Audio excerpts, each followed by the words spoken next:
Got a new camera to check out. This one's from Nooie. I did a review of their color changing LED light bulbs a while back, and now they've sent me a new Wi-Fi camera to check out, and we're going to show you how it works, show you how to set it up. It actually works quite well. There's one little thing that I'm not a big fan of, and that's the power connector on it, but everything else on this thing looks first rate.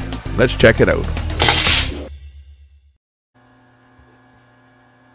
Today I have the Nooie Cam Outdoor. This is an outdoor camera, waterproof, motion detection, 1080p 2A audio, cloud and local storage, and night vision. Let's take a look at this one. As I say, it's factory fresh, never been opened.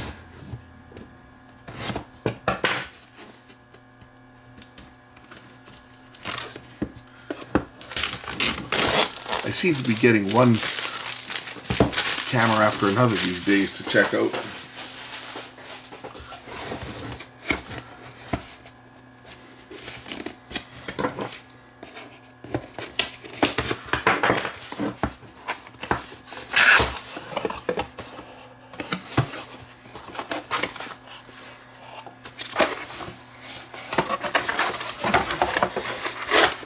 So in the package is a power adapter, a camera, and a mount, it looks like. So there's the camera. There's the camera. Not a bad looking little camera. I'm sure there's probably some infrared lights in here. It has a base on it that can be adjusted to different directions, and it has a base that you would mount. I'm going to guess with screws. I don't think it's a stick-on mount.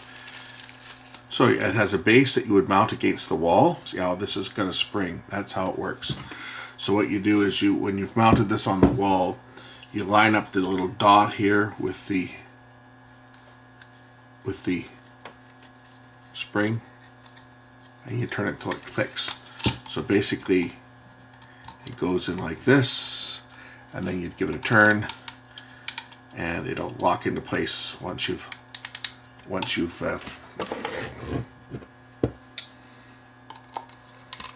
like that, until it locks.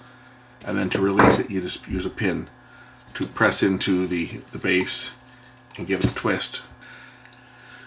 Okay, let's look at some of the other features of the camera. It looks like it takes an SD card. What does it say here? It's comes with 4 concrete screws, 4 wood screws, 4 wall anchors, USB plug, cable clips to clip up the cable, ball mounting plate, micro SD card slot, and a reset button on the bottom. There's a speaker on here. It can be adjusted 360 degrees. Pretty straightforward on how this thing goes up. We're going to pair this thing with the phone and take a look at live video on it.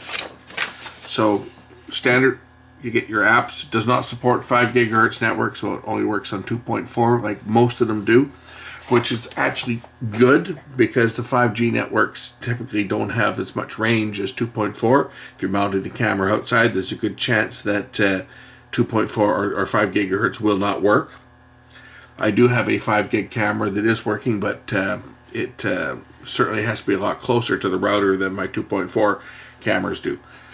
So we're going to download the app from Google Play or the Apple Store, and I've just got everything in different languages. So pretty straightforward. Let's first download the app, and we'll create an account for testing this thing. So a quick scan of the QR code takes me right to the download page with Google Play. I'm going to open it, or download it, and then open the app. I'll create an account for it, and then we'll proceed with setting the camera up. So the first thing you're greeted when you fire up the app is you have to create an account. So I'm going to go through and do that.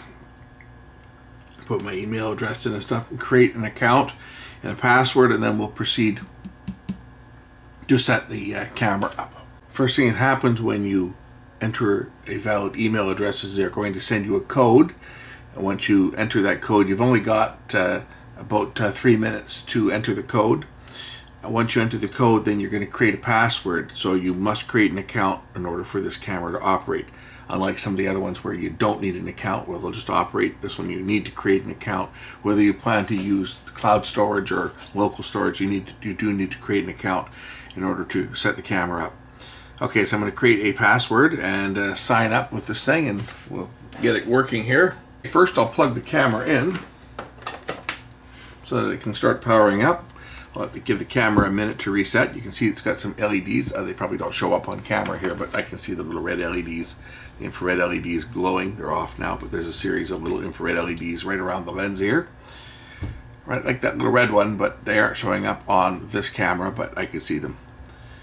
So the light's going to flash here for a minute as it's booting up. Give the camera a minute or so to boot up.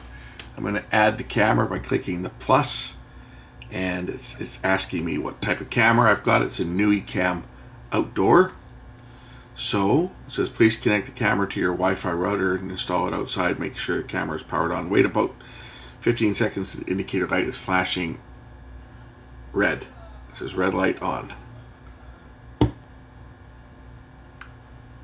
It'll generate a QR code like all the others. Take this QR code without showing it to you guys. I'm going to point the camera at it.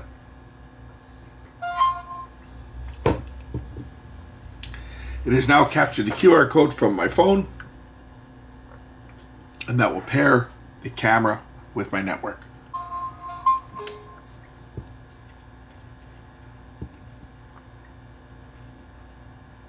So the lights turn white. I take it that means it's pairing.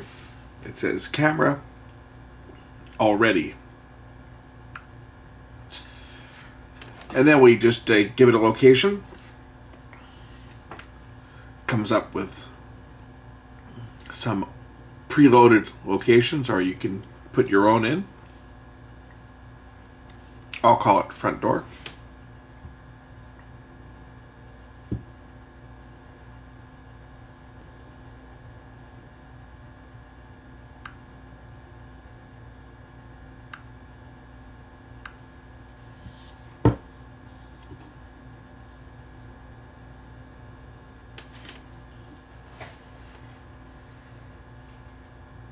It's a new version available, so I'm just going to update the firmware on the camera. So this is going to take about 5 minutes.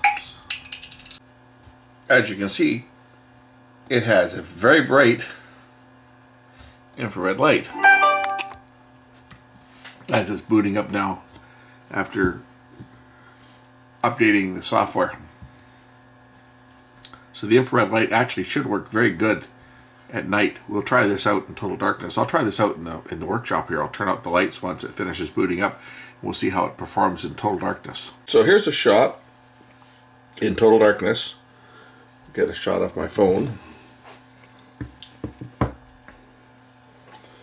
And in total darkness, it sees around the shop quite nicely. If I can get a shot of my phone here. So that's total darkness. Oh, look at the nice burn-in. Look at the nice burn-in on the icons on my screen. That's the wonderful OLED screens, right? But as you can see, in total darkness, in the shop here, it's looking pretty good. We'll take a look at how this looks outside at night as well. So I just put the 2 screws in to the base, and I clipped it up. It'll go up on a wall or up on a ceiling, as you can see. Take the camera cable. I'm just going to route it up around over my garage here. What I don't like about this is this cable. It's a really heavy, thick USB type cable, which I'm not a big fan of already. It does not disconnect from the camera. It is relatively long though, and it does cover the entire length of my garage door. There's one of my other cameras. So I'm just going to tuck this up here for the time being for this test, and I just have it plugged into an extension cord that is powering it up. I'm not a big fan of this because the cord length is limited. I would much prefer it if it had a conventional regular standard power connector so that you could use extension cords on it, because this is, again, you're limited to the length of this. I guess you could get a USB extension cord or make one up, but out of the box it comes with about, I don't know, about a 12-foot cable, I guess, to get to your power outlet, which may be short for some people. So there it is installed. Let's take a look at some pictures that the camera produces at different lighting. It's starting to get dark now, but it'll still be a full color picture, and we'll take a look at how this looks in total darkness a little bit later on. So that's the picture it currently sees. We'll take a look at this a little bit later as it gets darker and see how it performs in low light. So here's the nighttime view from the Nooie outdoor camera. I can zoom in and see what's going on across the street.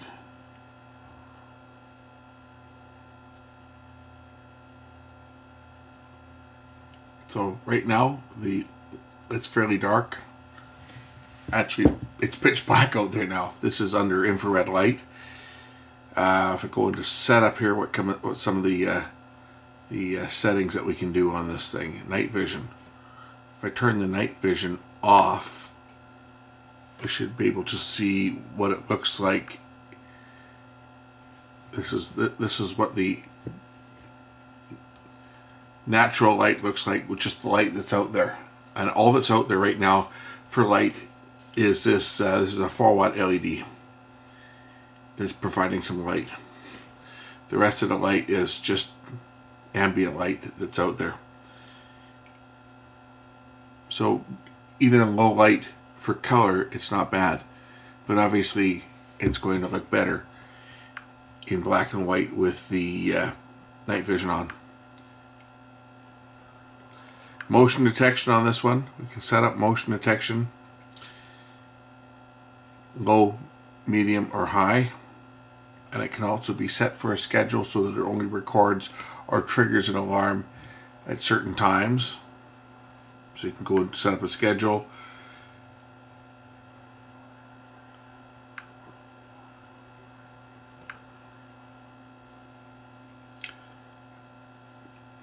Storage, you can either operate with an SD card or you can subscribe through cloud storage, which I have not set up. I don't have an SD card in this one at the moment. Once again, there's nighttime viewing. It is very good. I can see right across the street. And this is just from the LEDs that are on the camera, including seeing a spider climb up here in the corner of the screen. Now, in addition to the Nooie Cam app, it can also be controlled by the Nooie Home app, which is the connected home app for Nooie, which will allow you to control things like light bulbs, which I do have those Nooie color changing bulbs, which I have installed in the house. And I can turn the lights on and off and change the color and everything from the remote control.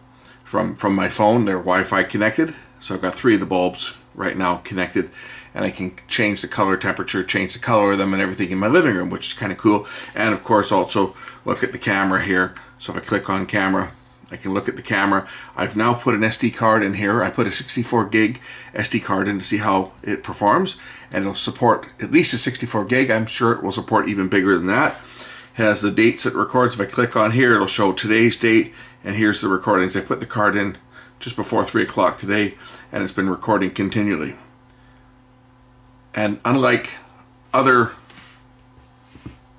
cameras that only records motion, this one records everything. So everything's recorded. You just move the timeline to play back your recordings.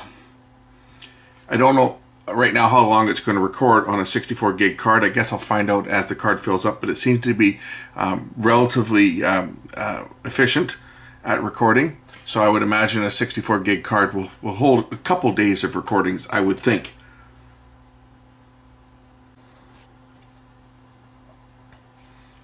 As you can see, it records the date and the time on the image. Just waiting to see here whether it actually detects motion or whether it's going to continue to record. I think it just records everything constantly. You can see my neighbor moving around in the driveway or in their front yard, and we can zoom in on the image on playback as well, just by pinch the image.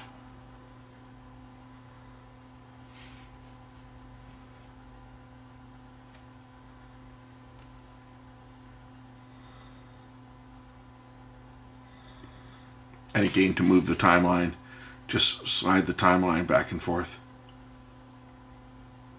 You can also store a copy of it on your phone. So when you're reviewing footage, you can click the record button up here and it will record onto the phone, and you can turn on the sound as well to hear what sound was recorded, because it does record sound.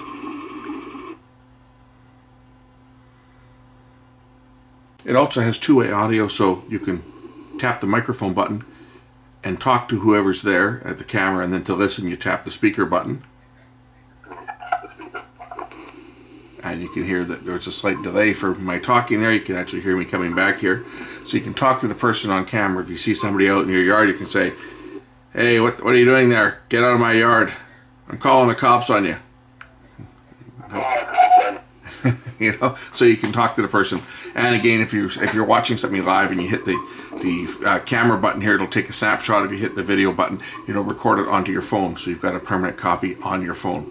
If I hit the, turn off the speaker there, if I hit the setup button here, here's where we can set up, I think we went over this before, but we can set up, so we can set general setup is for setting up the general settings, audio video is for setting up audio recording, if you want to rotate the image over, night vision, auto or off. Detection, motion detection. It does have motion detection. Probably it's recording the whole time now because of all the trees moving. I just thought about that, but because we're having a bit of a windstorm today, so that's probably why it's recording constantly, because I've got it set to high sensitivity. So strike what I said about the camera recording all the time, because I think I'm getting faults. And you can also have sound detection, which I don't have turned on, but you can have it start recording if it detects sound. Obviously, with the wind blowing, it's going to be constantly recording. But I think probably that's why it's doing it. Right now, I've got a total of 58 gigs, so 58.4 gigs free of 58.8. So it has not used that much. It's been recording for a couple of hours, and you can see it's only used a couple hundred megabytes of recording space. Loop recording, so when the card fills up, it starts recording over the oldest material. But I think it probably does, and of course you can use Amazon Alexa and Google Assist, neither of which I have, so I'm not going to go into that, but you can operate it through that as well. So I think probably when it does record, if I tap here on the SD card, it shows me here my recordings. It's been recording now for a couple of hours, and you know, but it's been recording pretty much straight through, just because of all of the movement. There's been a lot of trees blowing around, so it's been recording a lot of activity today, because we are in the midst of a bit of a storm today. In fact, winds are gusting around between 70 and 80 clicks, or 70, 80 kilometers per hour, which for people that think in miles per hour, it's between 45 and 50 miles per hour, has been the gusts that we've been getting here throughout the day. So it's been a bit of a blustery day here today. Anyway, I just wanted to show this off because I say the camera, I like it. I really like this camera. It has a great picture. It looks nice. And the only fault that I could find on this was that horrible power cord that does not detach from the camera. And it's got a big USB plug on the end. So if you were putting this camera outside, you'd have to find an outlet that's undercover to plug it into within the length of the cord, which is I think about 12 or so feet was the length of the cord. It covered my full garage, so 12 to 15 feet, somewhere in there. I didn't actually measure it, but it's fairly long. But again, the end is not detachable, so if you're going to be drilling a hole to bring power in from, say, your garage, you're going to have to drill a relatively large hole to bring the power in, or put the adapter outside, and it would have to be obviously protected from weather, because the USB plug itself is not going to be weatherproof.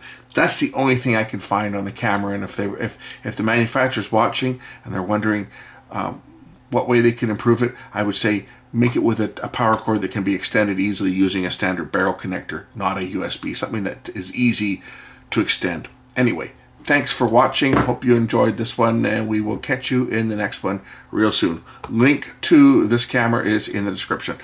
Bye for now.